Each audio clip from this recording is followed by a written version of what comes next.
Hello everybody, this is Dr. Anthony Cave, and I wanted to wish everyone a happy National Public Health Week and talk about how millions of lives are changed all around the world when they're under anesthesia, literally when you're asleep. Public health is in action. So first off, thank you to everyone who participates in public health, doctors, nurses, social workers, etc. And I'm going to share 4 ways that things in this operating room here, this is a real life operating room, and yes, I'm live and unscripted here. I'm going to share with you what happens to you on this table connected to this ventilator, these monitors, etc., can profoundly change the public health of our country. And if you're thinking that's crazy when you're asleep under anesthesia, how can that happen? There's 4 ways that we're going to talk about. The first is for chronic pain. We're in an opioid epidemic, after all, and what does anesthesia have to do with that? How can we fix this when you're asleep under anesthesia? Second is mental health. Certainly we're in a mental health crisis in this country and around the world, depression, anxiety, and other chronic mental health conditions.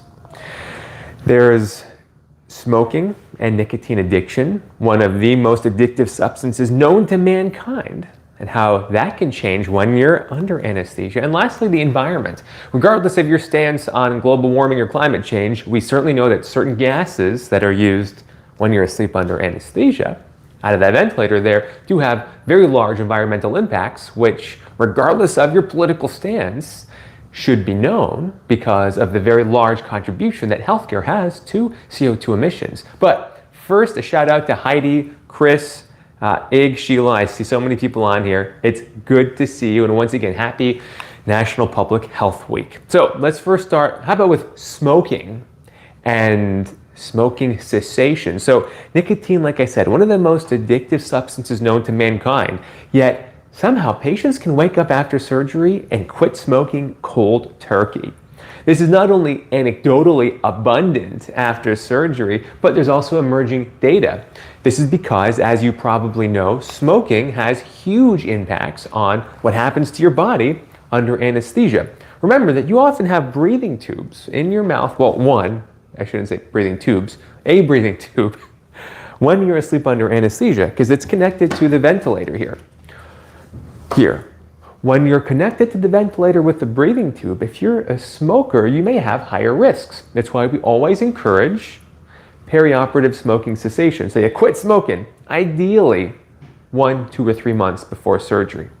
Because not only can you have complications from the breathing tube, but you can also have complications after surgery, like pulmonary complications. Maybe they won't be able to take the breathing tube out. Maybe you might be a higher set up for pneumonia or infection concern. Or wound healing might be an issue, especially if it's cosmetic surgery or if it's something that's in your fingers where blood supply can be tenuous. So if you know that carbon monoxide and other toxins within cigarette smoking vasoconstricts, meaning it makes your blood vessels smaller, it means less blood flow reaches the areas that need wound healing. They need the fresh nutrients to help heal. So when patients, and this is nuts, this is crazy, when patients get any type of anesthetic, whether it be the propofol that I'm holding here, the white milk of amnesia, or these gases, and they're having surgery on this table in this very vulnerable but trusting environment with a surgeon and anesthesiologist, etc. And when they have support and guidance and compassion from those that they trust and those that are caring for them, those 3 are the recipe for transformative experiences. This is how, as you who know me, anesthesia doesn't end with just a breathing tube and propofol. Anesthesia is one type of mind-body connection that is revealed, or that reveals just how much power we have over our health. Similar to psychedelics, but in the operating room, like where we are now, this is a real-life operating room. Those 3 can lead to transformative healing experiences, and quitting smoking is probably the single most powerful thing you can do for your health. Not only for heart and lung complications, but also for other mental health conditions as well for the rest of your life. So if you can quit smoking cold turkey, that's incredible. We don't have any medications, natural or synthetic, that can do that. Sandra, good to see you on here. And Kim, good to see you as well. By the way, if you appreciate me taking the time to to come here after a long day in the operating room. It's always appreciated if you hit that like button and share what you learned with others and subscribe. As you know, I don't like to do product placement because your greatest health asset is you. Excuse me. Your greatest health asset is knowledge so that you can advocate for yourself in this broken healthcare system that we all live in. I don't think supplements typically do that. You can do that. You have more power over your health than you've probably ever been told. So I appreciate your support. Number one, therefore, for public health changes while you're asleep on this table, perioperative smoking cessation for cold turkey smoking cessation for the rest of your life. Heidi's asking me what surgeries we do in this room. We typically do a lot of orthopedic surgeries. It's not very, very large, so it works for shoulders, knees, hips, etc. Great question. Also ENT surgeries, a lot, I suppose, but nothing, not like cardiac transplants or lung transplants to answer your question. And Hazel is trying to quit smoking for 8 days so far. I'm wishing you the best, Hazel. I hope everyone here is sending you positive vibes.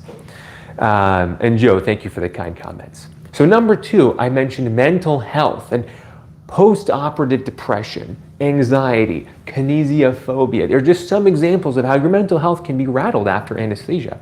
PTSD is probably the most common one that we talk about. We know that we're in a mental health crisis where there are unbelievably high rates of prescription for antidepressants and anti-anxiety medications that don't address the root causes of the suffering that so many of my patients have in this room. It's truly heartbreaking to just have Band-Aid after Band-Aid after Band-Aid on patients when they walk in this room with Prozacs, Zolofts, Ativans, whatever. I'm not saying they're bad.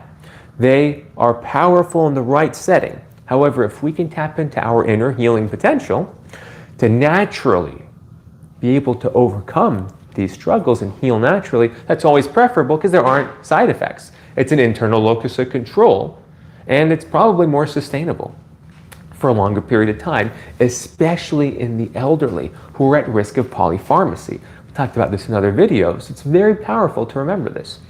So when you're under anesthesia, we have a medication called ketamine. Ketamine is very powerful for addressing depression, acute suicidality, even addiction, even anxiety, sometimes even PTSD, when part of this holistic view. You remember, you don't just walk in this operating room like a meat bag, pardon me, but this is unfortunately what happens in many places, not in a healing environment. You don't just walk in like you're another patient on the factory line. If hopefully you have a physician who's caring and is guiding you through the process when you're on here, and that anesthesia experience can be used to address you as a human being, not just you as an ACL repair, as a shoulder surgery, as a gallbladder, as an appendix. Unfortunately, this happens all too often. But there's a role for all of your physicians, especially anesthesiologists, to be able to help patients so that we reduce the risks of post-operative depression, of anxiety around movement called kinesiophobia or fear of movement. We know that if you're not moving and walking around after surgery out of fear of pain, out of fear of injuring yourself, all valid fears, but they need to be addressed and be realistic so that we don't develop blood clots, surgical site infections, etc. Curtis, I'm so happy to hear about your smoking cessation. That's amazing. And Christy is saying, got my eldest son home and got him watching your video. Well, I hope that he can quit smoking at the right time for him. Will I cover kinesiophobia, Chris asks. At some point we will, but in a nutshell, it's what I said. Fear and anxiety around movement, which can lead to all sorts of surgical complications, especially frozen joints. It's just so heartbreaking. You get a new shoulder, you get a new knee replacement or shoulder replacement, and for any number of reasons, the physical therapy isn't done. I'm not blaming the patient per se, but I'm recognizing that there's a role for intervention and prevention. So that's mental health crisis we can address when patients are presenting themselves in the most vulnerable moments of their lives. Number three is chronic pain. Before we say that, I know people are commenting on the cars behind us, and many people have said, oh, your operating rooms, it's so visible to the world. How is that right? Well, guys, these are one-way see-through windows, so they are not, no one can see us in here. so don't be concerned. It's always one of the first questions that patients ask when they walk in. They walk in through the door there, turn around, and they see all this, and they immediately try to walk back out sometimes. So rest assured, no one is watching you. Now, chronic pain. So when you have surgery, right, we're in an opioid epidemic. Chronic pain has many factors that go into it, but transition of acute pain to chronic pain is unfortunately more common than we recognize. And when you're in the operating room with your anesthesiologist, it's a time to address the risk of transitioning to chronic pain from your surgery. And this can be hugely instrumental in reducing the risks of opioid dependency after surgery for yourself and for your family members. Because if you come home with a bag of Norcos or a bag of Percocets, well, those who live with you are also at risk of developing opioid dependence as well, sadly, as I'm sure you'll appreciate. Chronic pain after surgery is at a higher risk when we bring catastrophizing into the operating room. Catastrophizing is not gaslighting, guys. To be very clear, we have cognitive distortions that blossom in states of uncertainty. Cognitive distortions are filters of how we look at the world around us. When we're uncertain and vulnerable, these blossom. And where else are you more vulnerable and uncertain than a flipping operating room that you've never been in before, where your body is exposed, where you don't know what's going to happen to your body, and best of all, we wipe your memories, right? Not to mention you're hangry because you haven't eaten, you've been fasting since midnight. So what blossoms in this type of scenario? Potentially the cognitive distortions, specifically of fortune telling, which is predicting the future, even though you don't have the data to predict the future, and black and white thinking, which is like all or nothing thinking. I'm always in pain when I wake up. I'm never comfortable after surgery. I'm always nauseous. So fortune telling and black and white thinking, boom, are a setup for catastrophizing. And we know that catastrophizing mindsets prior to surgery increase the risk of transition from acute to chronic pain. Yet we don't talk about this, unfortunately. And it's so powerful to recognize this before we step into the operating room. And I'm looking at the comments here. Thank you all for the kind comments. And excellent. Let's move on to the last one, and I'll answer some of your questions. So I said anesthesia and environmental concerns. Well, you know that of the gases that come out of this ventilator here, one is one of the most potent greenhouse gases that we know of. I'll give you a shout out if you can tell me which one it is. By the way, I am Devil Woman, good to see you. TJ is asking if ketamine is the preferred choice for anesthesia. Depends on the surgery, depends on the patient. And I hope everyone here is sending Tommy John positive vibes for their surgery tomorrow. Oh, I'm sorry, I hope everyone's sending Chris positive vibe for his surgery tomorrow. Now, which of these gases is responsible for the most greenhouse gas concerns? We got air, N2O, O2, and sevoflurane. So as you guys know, I'm kind of waiting here, no one's answering, but I'll just get to the point. The cow fart type of the nitrous oxide, which we actually form in our bellies as well. When I did my video on operating room fires, it's from the nitrous oxide that we have in our abdomens. Yes, Don Tump, got it. N2O, nitrous oxide, laughing gas, is incredibly potent. Our choice of what anesthesia to use can influence overall CO2 emissions or CO2 equivalents. And we actually have a choice in many cases, not all, for different types of anesthesia, different types of anesthetics. And I'll point out that the white stuff I have here called propofol is an order of magnitude less impactful on the environment. So maybe you're asking, why does it matter? For my surgery, the last thing I'm thinking about is cow farts. Well, we have to recognize that healthcare CO2 emissions are somewhere in the order of 10 to 20% of all CO2 emissions. They're quite high. Now, one anesthesiologist on their own for your surgery isn't going to make or break the story. I understand that. But in the words of Gandhi, be the change you want to be in the world. I'm not going on a crusade here telling everyone only use propofol and fentanyl and ketamine. Of course, use gases when they're necessary. I use them every day. But just being cognizant of the outsized impact that our decisions for your care have on the world around us are quite substantial and quite significant.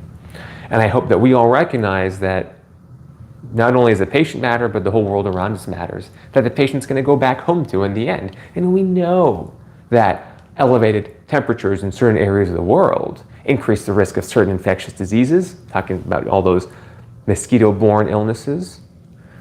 We know there's effects, of course, for pollution on asthma, premature births, pediatric or neonatal ICU admissions. All these things are not, we're quite confident that there's interactions there. So the environment around us does matter for our health as much as for the rest of the world, even if we don't care about the other animals, it affects human beings. So from an objective perspective, a lot happens in this room, and that's what I hope we all appreciate for National Public Health Week. That being said, thank you everyone for your kind comments. We'll answer some of your questions, and we'll start with LA. Do you give the I don't care shot before actual surgery? We do. I don't have any on me, but I also give some of this. Like I said, IV anesthetics are very powerful, including fentanyl, which you can't really see because it's blurry. I'm sorry, but yeah, actually much smaller environmental impact than the gases. Great question. Do you think the emissions from all the landfills come from all the landfills? No, nitrous oxide itself, when you're breathing it in and expiring, it goes into the atmosphere. And it's going to stay in the atmosphere longer than I'm ever going to live, longer than you're probably ever going to live, unless you're a child, I guess. But yeah, so that's the nitrous oxide contribution specifically. I'm having surgery in 2 weeks, says Hello Life on my ear. I'm having local. Will I still have an IV? You absolutely, well, you probably will have an IV. Very good question. Watch Viewer says, how long from initially coming around does it take to start forming memories again? Very good question. Depends on the anesthetics that you got. Depends on the type of surgery, how long it was, and your mental health and your other cognitive health. You have a history of strokes, history of cerebrovascular disease, etc. But for average routine elective surgeries that you're going to go home the next day for, you should begin to remember things within an hour of waking up. Good question. All right. Is there a Harmony Infusion Clinic in Florida? No, EJ, my ketamine clinic is only in the San Francisco Bay Area. I'm sorry. I was one who stopped cold turkey after surgery, says Mrs. Eyes. If only someone could narrow down which drug caused it, it would be rich and millions helped. Mrs. Eyes, it's not about, I'm so happy to hear about your cold turkey smoking cessation, quitting smoking cold turkey. That's, like I said, the most impactful thing you can do for your health. But also recognize that I don't believe it's one medication. I believe it is the holistic treatment of you as a human being, which all too often is lacking in the Western biomedical model. It has its purposes for sure, but severely lacks in this department. All right.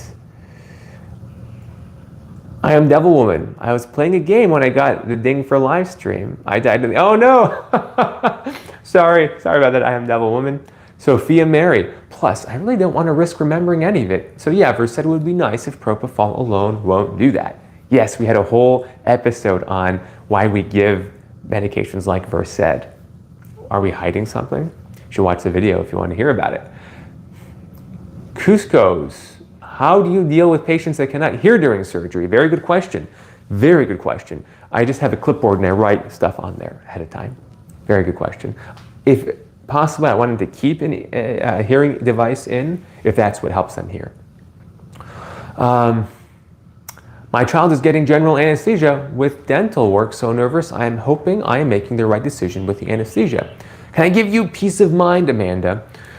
My thoughts, not knowing anything else about the situation, is that coming from a place of curiosity with your dentist, asking your dentist, what are the risks and benefits? What are the alternatives? What could go wrong in either case? And what can I do to best support you taking the best care for my child? When it comes from a place of curiosity versus insecurity, and hopefully not anger or frustration, that helps foster the right communication with your surgeon or dentist or whoever's performing the procedure. Very, very powerful, and it helps ultimately empower you to be the right advocate for you or your child. Very, very good question. Cusco says, I know I make my caregivers trouble because I cannot hear them. No, it's not you, Cusco. Please recognize that we have all sorts of ways of accommodating. It's so important that we accommodate you in this scary environment. Actually, it really breaks my heart when patients that are hard of hearing come in and people around the operating room just like act as if they can hear everything, or if they speak a different language. It's really tough, but that's why, like I said, I specifically explain ahead of time what to expect, and then I use the visual guides and the visual cues, usually the clipboard and me writing. Very good question. I quit cold turkey. I had a dang near fatal asthma attack. I've been smoke-free 24 years. I am Devil Woman. I am so happy to hear that. Melody, I wish it was in Florida too. Yes, Melody, they do have ketamine clinics in Florida as well. You should watch my video though on how to avoid the scams. That's key. Watch viewer, thank you for the kind comments. Ooh, B Hope is asking, do natural opioids work better in the body than synthetic? Not really. In fact, codeine and morphine have all sorts of side effects that we don't have for fentanyl. I'm not advocating for fentanyl, guys, but in the right clinical setting, fentanyl has many advantages to the naturally derived opioids, like I said, namely morphine and codeine. Very good question. Sarah, good to see you for the first time, and Alyssa, good to see you. What is the best physiology book you can recommend? The best physiology book? Oh gosh, I don't really read books anymore because everything's online. Everything is online, but Mikhail's Anesthesia was the one that I read in residency. Morgan and Mikhail was a while ago.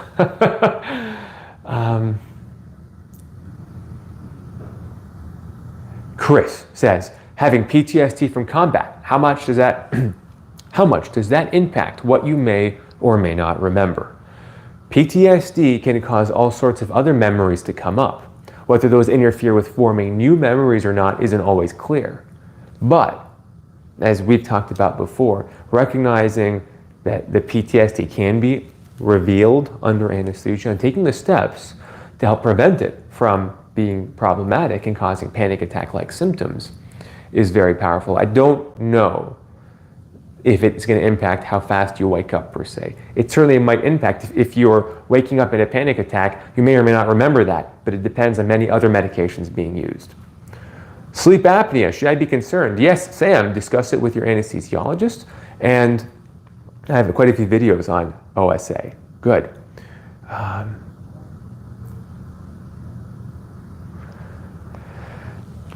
Sandra Presnell, I'm having frozen shoulder fixed, and they said I would have to be put to sleep. Is it bad? How long does it take? Well, it's usually with a nerve block, and it's usually only a matter of minutes. Very good question. Very good question. They'll probably give you general anesthesia as well. May or may not put a breathing tube, depends on whether you have sleep apnea and other risks. With that said, everyone, thank you for the kind comments. We'll be on live again later this week. Like I said before, happy National Public Health Week. And remember that you have more power over your health than you've ever been told. And it's actually most visible when we're most vulnerable, like in the operating room before surgery. Until next time.